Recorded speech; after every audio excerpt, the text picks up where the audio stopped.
La maman du petit garçon de 6 ans et par le père de l'idole raconte en larmes ce qui s'est réellement passé. Elle dit qu'il voulait achever les enfants et que ces derniers ont pu se cacher, notamment la fille qui s'est cachée aux toilettes. Elle dit que l'idole et elle ont grandi ensemble dans le même quartier mais que quand elle a fait signe hier à cette dernière, après la tragédie, elle n'a pas réagi. Elle ignore les appels de la famille en détresse. La maman de la victime ajoute que M. Blake Nwafo avait déjà été obligé de fuir le quartier Briqueterie après y avoir commis un meurtre. Il était allé s'installer à Ngo-Aikel où il avait une très sale réputation. Une proche de l'enfant de 6 ans assassiné par M. Nwafo relate les faits en pleurs dans un direct. « Est-ce que c'est de mon fils qu'on parle comme ça ? Est-ce que c'est de mon fils qu'on parle ainsi partout sur Internet ? Qu'est-ce qu'on a fait à Blake ? Blake a traumatisé tous les enfants. Tous les enfants sont traumatisés. Celle qui s'était cachée aux toilettes quand il est monté, elle y était encore. Elle sort des toilettes et voit qu'on est en train d'ouvrir le bras de son frère. Elle est rentrée se cacher, il n'a même pas su qu'elle était là. Et il ne s'est pas arrêté là.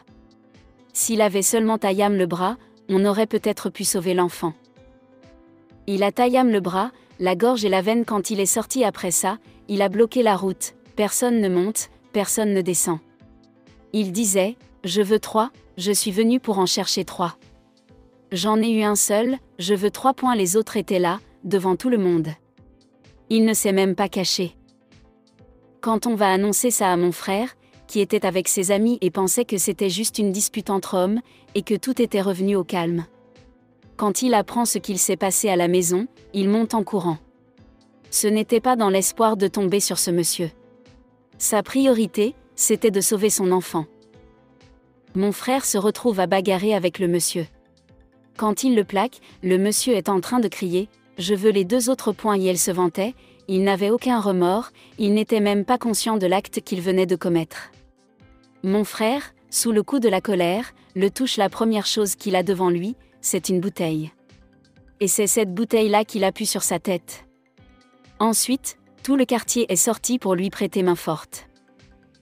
Quand nous sommes arrivés à l'hôpital avec l'enfant, on n'a pas pu le sauver. Même une seringue, même une injection, on n'a pas pu lui administrer. Il s'est tellement battu. À son jeune âge, il refusait de lâcher. Il s'est battu jusqu'au bout. Si son frère ne s'était pas enfermé dans la chambre, lui aussi aurait connu le même sort.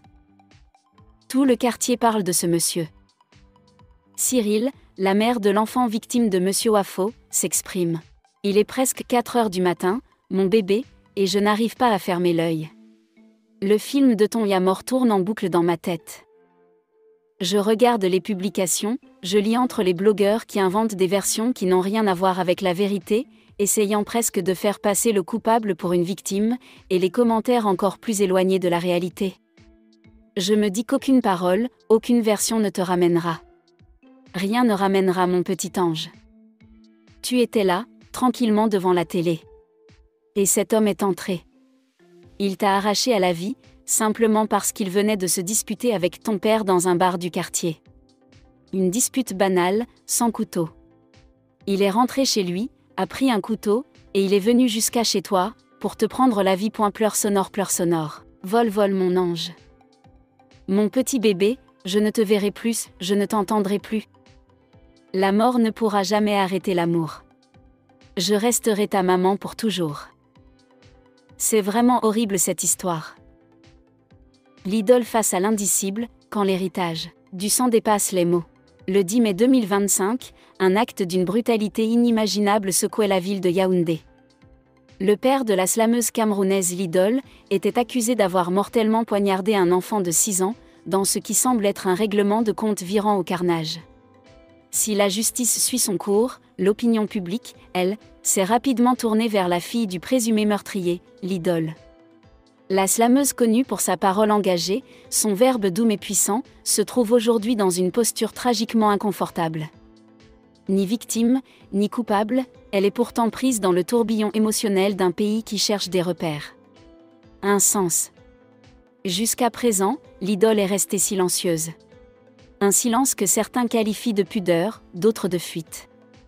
Mais, faut-il exiger qu'un enfant porte la faute de son père ? La position de l'idole n'est pas simple. Entre la douleur intime d'un lien familial trahi et la violence morale d'un public exigeant des comptes, son mutisme peut être lu comme un espace de dignité ou un abîme d'impuissance. Pourtant, ce qu'on attend d'elle, ce n'est pas une justification, elle n'en doit aucune, c'est une parole de compassion, une parole de reconnaissance publique de la douleur des victimes, une affirmation que l'humanité, même déchirée, peut encore panser ses plaies par la parole. Cependant, il n'est pas inintéressant de rappeler que l'idole est une artiste, non pas un fonctionnaire de la morale publique. Elle est fille, femme, poétesse. En somme, un être humain confronté à une tragédie cruelle, même si le silence ici, ne peut être perçu comme une forme de résistance à la violence de l'instant. J'apporte MON soutien à l'artiste et l'idole. C'est avec désolation et les larmes aux yeux que nous avons appris ce qui s'est passé car c'est regrettable d'en arriver là. Avoir un papa aussi violent démontre à suffisance l'atmosphère dans laquelle tu as grandi en silence et je n'ai aucun doute que cela a largement participé à ce que tu sois devenu aujourd'hui. Nous sommes tous d'accord que personne ne souhaiterait avoir un papa aussi violent. Personne ne souhaiterait avoir un papa criminel. Personne ne souhaiterait non plus voir son papa baigné dans son sang après avoir été passé à tabac au cours d'une justice populaire en pleine rue.